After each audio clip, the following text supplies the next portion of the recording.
Allez, salut la compagnie, content de vous retrouver sur Radio Charlie. Aujourd'hui, je suis là pour vous parler du Stern Iron Maiden, et plus particulièrement de mon Stern Iron Maiden, le Limited Edition numéro 63.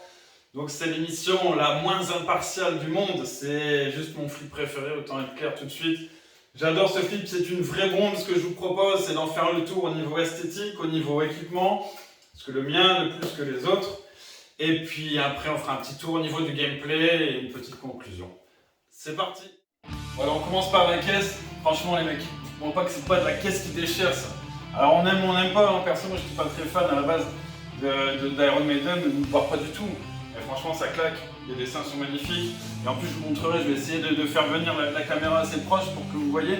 C'est pas typique de chez Stern, hein, c'est pas fait souvent. Mais effectivement, les décals, ils ont un espèce de côté brillant, un peu en relief. Moi, je trouve que c'est franchement, la caisse V2, je la trouve sublime. Avec la petite armoire en rouge comme ça. Pour moi, c'est petite bombe d'esthétique. J'aime beaucoup.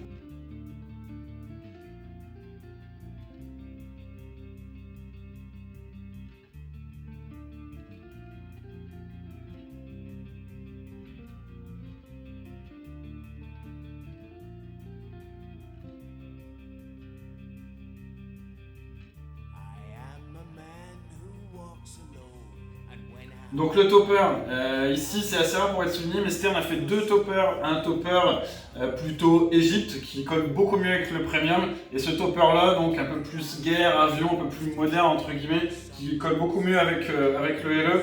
Donc comme beaucoup de toppers, c'est devenu une pièce super rare, je suis super content de l'avoir. Bon, pourtant vous savez, hein, les toppers Stern c'est pas non plus transcendant. Alors, en général c'est un peu de plexi, des LED, etc. Mais bon, je trouve que ça habille vraiment le flipper, et comme c'est un limited, je suis super content d'avoir cette pièce avec les petites LED là devant qui font comme si l'avion tirait. Ouais, non, j'en suis super content.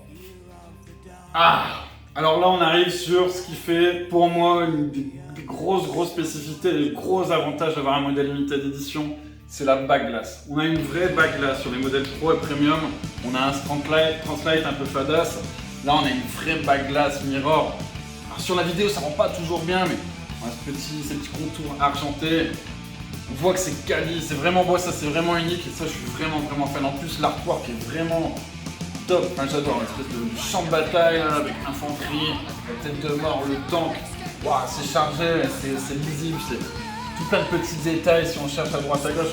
Franchement, je trouve cette bague glace magnifique, et ça c'est vraiment un des intérêts d'avoir le modèle limited edition, cette bague glace, cette œuvre d'art unique. J'adore vraiment.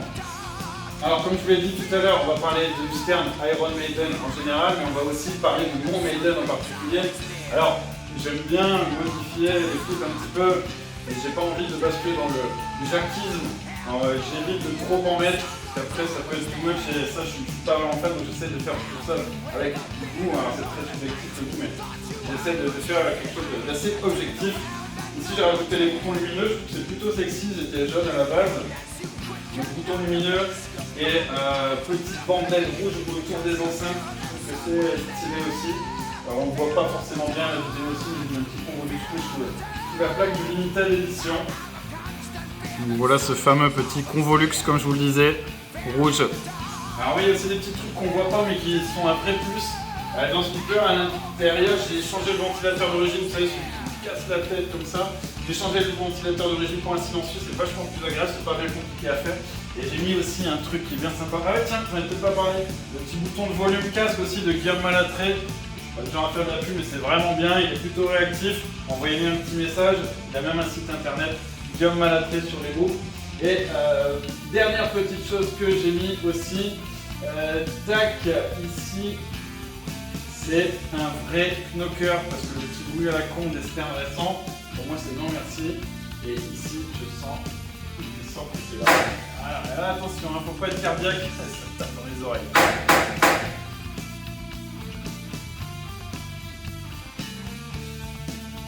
Alors donc ce plateau effectivement avec les petits inserts que j'ai modé, j'ai mis une petite partie de couleur. Normalement il y a des inserts ici, les missions sont blancs, donc les 5 missions. Ici à gauche le spinner pour le revive avec la petite bille captive, la première des deux.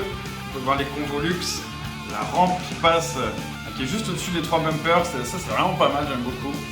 Le fond de la rampe avec Anubis qui se lève pour aller directement derrière le plateau, revenir dans le sarcophage.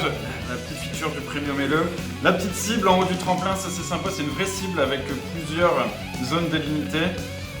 Vraiment sympa, la rampe de droite avec le petit perso. Hop, on voit le sarcophage sur la gauche avec le quatrième batteur qu'on voit pas bien et qui est sur la gauche qui permet d'arriver au super jackpot. Cette fameuse arche de chez Mezel, si je dis pas de bêtises. Hop là les amis, donc maintenant on attaque la partie gameplay. Je vous fais un rapide topo. On va pas rentrer non plus à 100 000% détails, mais je vous donne la vue d'ensemble. Donc, concept du jeu. Pour finir ce Maiden, le concept c'est d'aller chercher ici ces 4 cartes.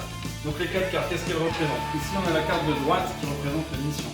On a 5 missions à terminer. Pour déclencher les missions, on fait les inserts blancs.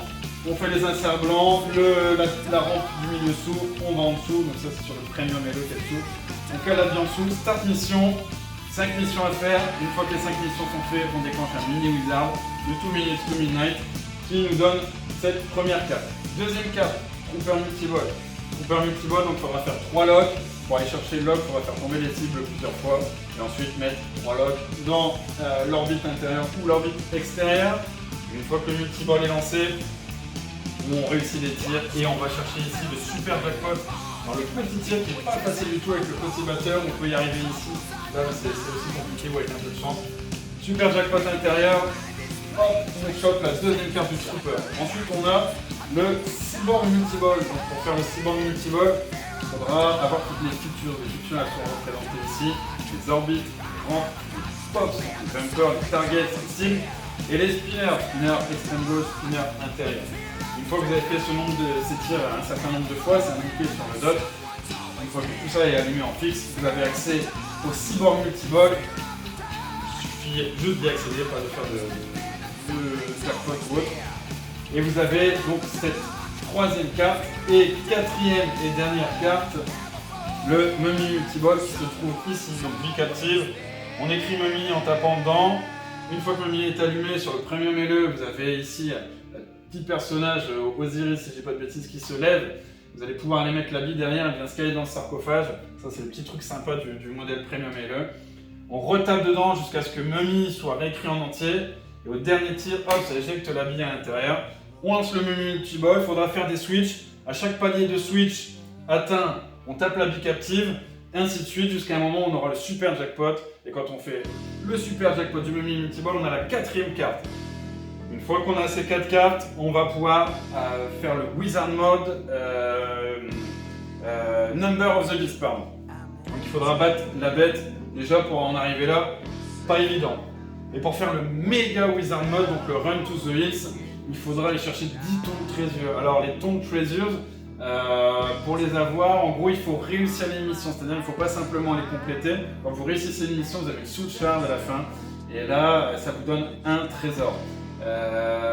Donc il y a 5 missions, 5 trésors. Il faudra aussi faire des loops ici, loop extérieur, loop intérieur. Une fois que vous faites le loop jackpot, vous avez encore un Tomb Treasure. Il y a un 6-way combo, donc pas mal de choses. Une fois que vous avez les 10 Tomb Treasure, vous déclenchez le Run to the Hills. Perso, j'ai pas l'espoir d'y arriver un jour. Certains le font, c'est pas mon cas, je suis pas là, c'est bon.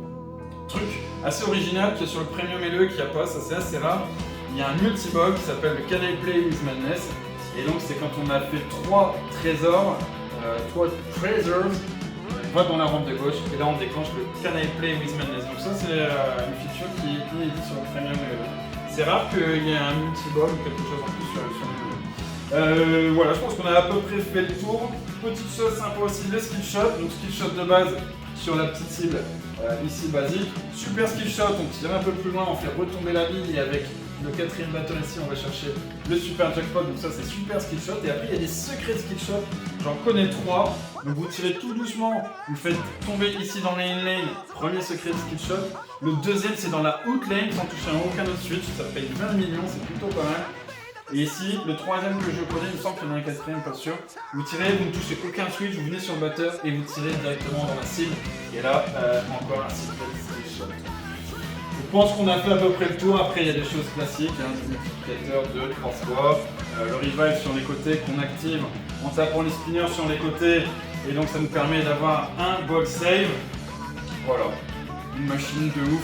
une ambiance de feu. Franchement, moi je suis grand fan. C'est rare les personnes qui jouent qui n'aiment pas. Pourtant, personne n'est fan d'Iron Maiden ici à la base, mais alors le flip, on kiffe tous. Voilà, j'espère que ça a été assez clair pour vous et que ça vous donne envie d'y jouer.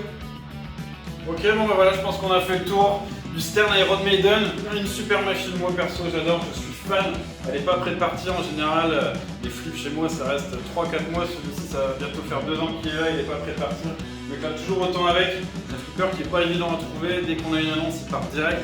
Et je comprends, je suis pas étonné. J'espère que cette vidéo vous a plu, je fais le maximum pour m'améliorer. N'hésitez pas à partager, à mettre un petit pouce bleu, le topo habituel, vous abonner à ma chaîne YouTube, ça me ferait vraiment plaisir et ça m'inciterait à faire encore plus de vidéos. Écoutez, bon flip à tous, au plaisir et à bientôt sur Radio Charlie. Ciao ciao.